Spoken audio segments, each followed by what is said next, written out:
What's going on, family? Black Phoenix checking in. I'm at a service call right now on the side of the highway. Show you what I'm working on. Got a guy that messed up. This pin is messed up, so I'm gonna cut that one off and put another one. And this pin broke off completely, so we're gonna replace them, cut them off, weld them up, and then this here broke off from under the inside of there, so I'm gonna bend this out, put that plate under there, weld it out. Got everything lined out right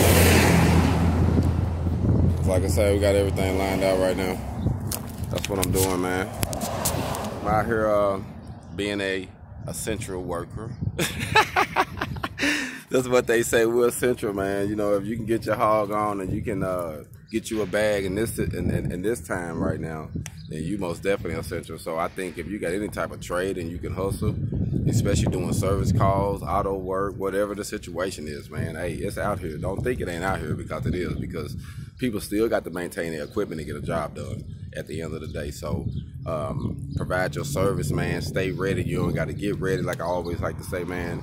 And proper preparation prevents piss poor performance. Black Phoenix. Hold on.